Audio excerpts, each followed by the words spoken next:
बिहार के बॉर्डर पर सामान्य हुई इंटरनेट सेवाएं, सड़कों से हटाई गई कीलें।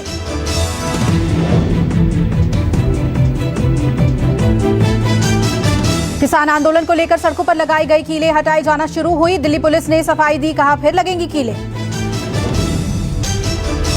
किसानों ने 6 फरवरी को चक्का जाम का ऐलान किया है। किसानों के ऐलान के बाद सड़कों पर पुलिस ने कीलें बिछवा दी थी। एनसीपी नेता सुप्रिया सुले समेत विपक्ष के कई सांसद आज गाजीपुर बॉर्डर पहुंचे। पुलिस ने सभी सांसदों को रोक दिया। सुप्रिया सुले, स्वागत राय, हरसिमरत कौर बादल समेत कई सांसद प्रदर्शनकारी किसानों से मुलाकात करना चाहते थे, पर सभी को बैरंग लौटना पड़ा। गाजीपुर बॉर्डर को पुलिस ने पूरी तरह से सील कर दिया है, रास्ता बंद है और पुलिस ने एडवाइजरी भी जारी कर दी है। कृषि कानूनों के खिलाफ किसानों के आंदोलन का आज 71वां दिन है। दिल्ली के सीमाओं पर हजारों किसान डटे हुए हैं। सिंघू बॉर्डर पर संयुक्त किसान मोर्चा की अहम बैठक, आगे की रणनीति पर चर्चा कर रहे हैं किसान। 6 फरवरी को किसानों ने नेशनल हाईवे और स्टेट हाईवे जाम करने का किया ऐलान, इस पर भी रणनीति बनाने में जुटे किसान। प्रियंका गांधी के काफिले में गाड़ियां आपस में टकराई, कोई घायल नहीं, रामपुर जाते वक्त हुआ हादसा। प्रियंका गांधी ट्रैक्टर रैली में जान गंवाने वाले नवरीत सिंह के परिवार से मिलने रामपुर जा रही थी। उस वक्त काफिले के 4 गाड़ियां आपस में टकरा गईं। नवरीत सिंह की मौत दिल्ली में ट्रैक्टर रैली के दौरान हुई थी। नवरीत का ट्रैक्टर दिल्ली पुलिस के बैरिकेड से टकराने के बाद पलट गया था। रामपुर जा रही प्रियंका गांधी ने उतरकर अपनी गाड़ी साफ की। बारिश की वजह से गाड़ी गंदी हो गई थी। प्रियंका गांधी ने ड्राइवर से कपड़ा मांगकर खुद ही शीशे को साफ करना शुरू कर दिया। प्रियंका का यह वीडियो वायरल हो रहा है। प्रियंका गांधी के अलावा आज राष्ट्रीय लोक दल नेता जयंत चौधरी भी किसान के परिजनों से मिलने पहुंचेंगे। आज अरदास का कार्यक्रम है। लाल किले पर हुए उपद्रव के एक आरोपी को पुलिस ने गिरफ्तार किया। दिल्ली पुलिस की एसआईटी ने किया गिरफ्तार। गिरफ्तार आरोपी का नाम धर्मेंद्र सिंह है। लाल किले पर झंडा फहराने के दौरान फेसबुक लाइव कर रहा था आरोपी। अमेरिका ने किसान कानूनों का समर्थन किया, कहा कृषि क्षेत्रों का विस्तार किया जाना अच्छा है। अमेरिका ने कहा बातचीत से हर मुद्दा सुलझाना चाहिए। इंटरनेट बंद किए जाने पर कहा कि इंटरनेट भी लोकतंत्र का हिस्सा है। रिहाना के किसान समर्थन ट्वीट पर सरकार की कड़ी टिप्पणी, कहा भारत के खिलाफ प्रोपेगेंडा चलाया जा रहा है। सोशल मीडिया पर किसानों पर अंतर्राष्ट्रीय मुद्दा उठने पर केंद्रीय गृह मंत्री अमित शाह ने कहा कोई भी प्रचार भारत की एकता को नहीं डिगा सकता। अमित शाह ने कहा प्रोपेगेंडा केवल प्रगति, भारत के भाग्य का फैसला नहीं कर सकता है। भारत प्रगति के लिए एकजुट है। राहुल गांधी ने कहा भारत की प्रतिष्ठा को गहरा धक्का लगा है। बीजेपी ने भारत की साख को नुकसान पहुंचाया है। सीएम योगी आदित्यनाथ बोले अपने स्वार्थों के चलते देश के भीतर और विदेशी शक्तियों के दुष्प्रचार और प्रोपेगेंडा कर रही है। भारत इसे स्वीकार नहीं करेगा। विदेशी प्रोपेगेंडा के खिलाफ एकजुट हुए सितारे पॉप स्टार रिहाना और climate change activist Greta Thunberg के खिलाफ सोशल मीडिया के खिलाफ मीडिया में कमेंट्स का सैलाब आ गया है। कई हैशटैग्स ट्रेंड कर रहे हैं और क्रिकेट, फिल्म, म्यूजिक जगत के लोगों ने इस पर कमेंट किया है। अक्षय कुमार, अजय देवगन, करण जौहर समेत कईयों ने लिखा कि किसानों के हक में हम सभी हैं, लेकिन सभी विदेशी प्रोपेगेंडा में कोई भी ना आए और सभी एकजुट रहें। विराट कोहली ने भी ट्वीट किया, कहा किसान हमारे देश का अभिन्न हिस्सा हैं। अगर इस वक्त असहमति है तो सभी एकजुट रहें। विदेश मंत्रालय ने मंगलवार को रिहाना समेत कई विदेशी सेलिब्रिटीज को सख्त संदेश देते हुए कहा था कि जब तक मुद्दा पता न हो तब तक हैशटैग और ट्वीट न करें।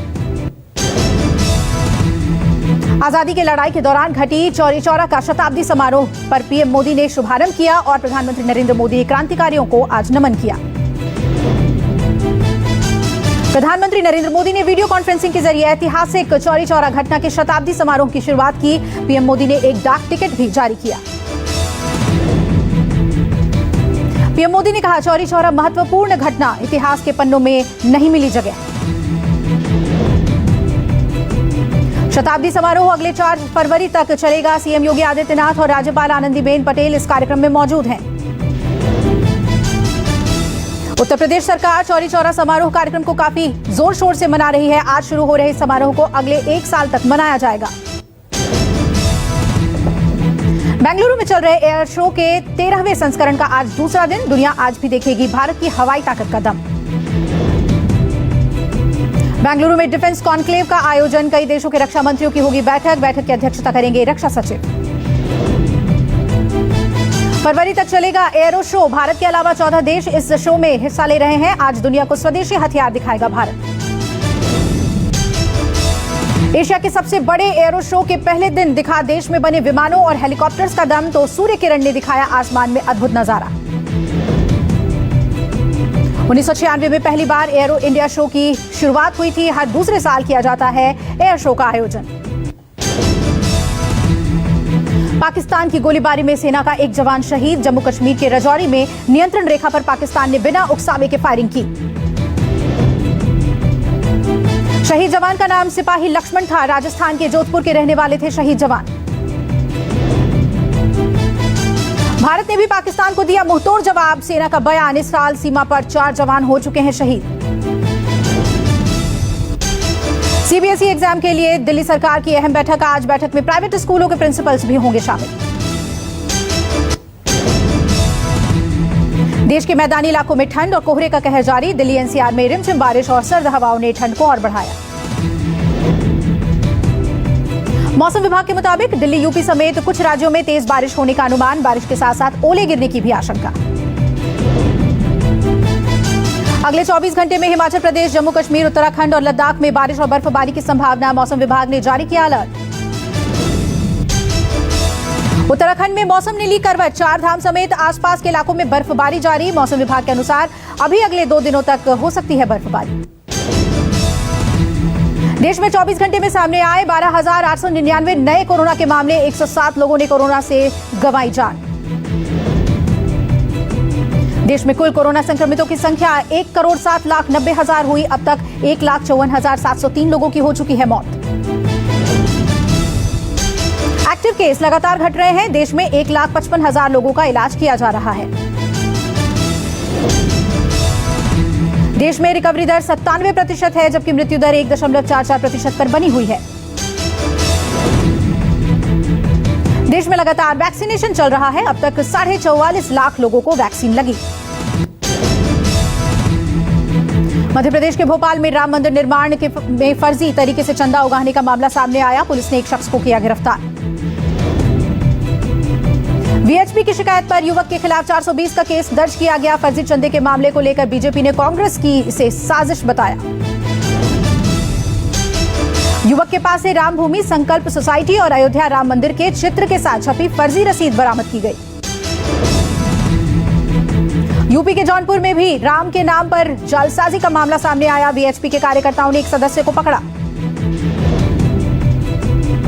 वीएचपी के कार्यकर्ताओं ने युवक को पुलिस के हवाले कर दिया। पुलिस आरोपी को हिरासत में लेकर जांच पड़ताल में जुटी। एशियाई क्रिकेट परिषद के सबसे युवा अध्यक्ष बीसीसीआई से सचिव अजय शाह ने एकाना इंटरनेशनल स्टेडियम में यूपीसीए के सालाना पुरस्कार वितरण समारोह में शिरकत की। जय शाह ने उभरते खिलाड़ियों के साथ नामचीन क्रिकेटरों का सम्मान किया। इस दौरान उन्होंने एकाना स्टेडियम की तारीफ भी की। जय शाह के इस दौरे को स्टेडियम में T20 विश्व कप और आईपीएल के मैचों से जोड़कर भी देखा जा रहा है। लखनऊ के एकाना स्टेडियम में बीसीसीआई के सचिव जय शाह के साथ ही बीसीसीआई उपाध्यक्ष राजीव शुक्ला और यूपीसीए के सचिव युद्धवीर सिंह भी मौजूद थे। समारोह में भुवनेश्वर कुमार, कुलदीप यादव और पूर्व अंतर्राष्ट्रीय क्रिकेट खिलाड़ी सुरेश रैना, आरपी सिंह, ज्ञानेंद्र पांडे और गोपाल शर्मा भी मौजूद थे। गोवा माइनिंग पीपल्स फ्रंट ने पिछले 3 साल में गोवा में 3 लाख से ज्यादा आजीविका छीनने और गंभीर आर्थिक संकट के लिए गोवा फाउंडेशन को जिम्मेदार ठहराया। जीएमपीएफ ने गैर जिम्मेदाराना गतिविधियों के कारण गोवा के खनन को रोकने और बड़े पैमाने पर सामाजिक आर्थिक तबाही का कारण ठहराते हुए गोवा फाउंडेशन की आलोचना की। जीएमपीएफ ने गोवा फाउंडेशन से पूछा है कि क्या वो खनन फिर से शुरू करने के पक्ष में है ताकि गोवा के लोगों को फिर आजीविका मिल जाए। जीएमपीएफ ने गोवा में लगातार 4थे साल खनन प्रतिबंध के मामले में पीएमओ से तत्काल हस्तक्षेप की मांग की है। खादी हमारा मंत्रा फाउंडेशन की तरफ से कला भारत नाम की एक मुहिम शुरू की है, जिससे कारीगरों को उनकी कला का उचित दाम मिलेगा। फाउंडेशन के संयोजक सरोज पांडे हैं।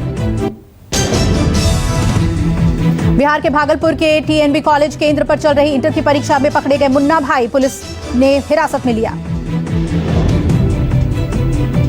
सभी मुन्ना भाई पैसे की लालच में दूसरे के बदले में परीक्षा दे रहे थे। इन सभी छात्रों को टीचर्स ने पकड़ा। यूपी के बुलंदशहर में यमुनापुरम कॉलोनी में एक शख्स ने की खुदकुशी, अपने ही लाइसेंसी बंदूक से मारी गोली। मृतक मानसिक रूप से परेशान बताया जा रहा था। अस्पताल पहुंचते ही डॉक्टरों ने मृत घोषित किया। यूपी के शाहजहांपुर पुलिस ने सट्टेबाजी के एक बड़े गैंग का किया भंडाफोड़। पुलिस ने 11 शातिर सट्टेबाजों को पकड़ा। पुलिस को इनके पास से 16 लाख रुपए भी बरामद किए और कई मोबाइल फोन, लैपटॉप्स और अफीम भी बरामद हुई। पुलिस सट्टेबाजों के सरगना को भी जल्द ही गिरफ्तार करने की बात कह रही है। यहां पूरे जिले में सट्टे का नेटवर्क फैला हुआ था। मुंबई की एक अदालत ने सुशांत के दोस्त ऋषिकेश पवार को 2 दिन की कस्टडी में भेजा। एनसीबी ने किया था गिरफ्तार। यूपी के मथुरा में गाय और बछड़े के विवाह का आयोजन किया गया। इस अनोखी शादी को देखने के लिए लोगों की भीड़ उमड़ी। बारात बैंड बाजे के साथ घोड़ा बग्गी, डीजे, आतिशबाजी का धूमधाम से शादी की गई और विवाह में सभी रस्में भी पूरी की गई। अजिंक्य रहाणे ने कप्तानी पर तोड़ी चुप्पी। विराट कोहली पर दिया बड़ा बयान, कहा मेरा काम पीछे से विराट की मदद करना है। क्रिस गेल ने रचा इतिहास। टी20 लीग में जड़ा सबसे तेज अर्धशतक। 84 रनों की पारी में 6 चौका और 9 छक्का जड़ा। इंग्लैंड को लगा बड़ा झटका। हाल ही में दोहरा शतक जड़ने वाली क्राउली की कलाई में लगी चोट। इंग्लैंड की टीम में ओली पॉप शामिल। पाकिस्तान के खिलाफ पिछले साल अगस्त के आखिरी टेस्ट में फील्डिंग के दौरान इन्हें लगी थी चोट। भारत इंग्लैंड टेस्ट सीरीज से पहले पूर्व कप्तान माइकल वॉन ने टीम इंडिया पर किया कमेंट। ट्विटर पर फैंस ने लगा दी क्लास।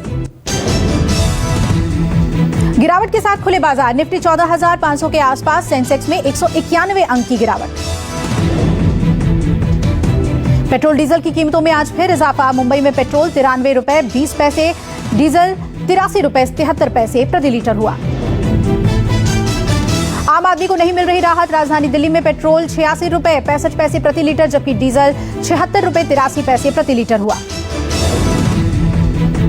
घरेलू एलपीजी सिलेंडर की कीमतों में 25 रुपए का इजाफा। दिल्ली में एलपीजी सिलेंडर की कीमत 719 रुपए हुई। मौद्रिक नीति की बैठक का आज दूसरा दिन। कल होगा रेपो और रिवर्स रेपो रेट का ऐलान। पेटीएम यूजर्स को झटका। क्रेडिट कार्ड से वॉलेट में पैसे ऐड करना हुआ महंगा। 2.5% लगेगा एक्स्ट्रा चार्ज। पाव गेम में आ सकता है बदलाव। बैटल रॉयल मोड से लेकर गन्स तक जल्द आ सकते हैं 4 नए फीचर्स। भारत में जल्द लॉन्च हो सकती है Redmi smart TV x series. 55 inch model के लिए लगभग 26,000 रुपए हो सकती है कीमत। सैमसंग यूजर्स के लिए बुरी खबर। अब कुछ पुराने स्मार्टफोन्स में नहीं मिलेगा security update. Realme X7 series आज भारत में होगी लॉन्च। फोन की कीमत 15,000 के आसपास हो सकती है। करण जौहर की फिल्म तख्त नहीं हुई है बंद। थोड़े समय के लिए लगा इस पर ब्रेक। जल्द ही शूटिंग हो सकती है शुरू। बिग बॉस 14 के घर में राखी सावंत से बात करके देवलीना हुई इमोशनल। पापा को याद कर सुनाया दर्द। बिग बॉस 14 में फूट फूट कर रोई राखी सावंत। कहा मां के इलाज के लिए नहीं थे पैसे, दोस्त ने पैसे के बदले किया यौन शोषण। अनुराग कश्यप की बेटी आलिया की तस्वीर हुई वायरल। बॉयफ्रेंड के साथ आई नजर। वरुण धवन ने फैंस को किया अलर्ट। भाई रोहित के नाम पर चल रहा था फेक अकाउंट। दुनिया भर में कोरोना का कहर जारी। सऊदी अरब में 20 देशों से आने वाले उड़ानों पर लगाया गया प्रतिबंध। अमेरिकी सेना का Black Hawk helicopter crash. 3 National Guard पायलटों की मौत। Presented by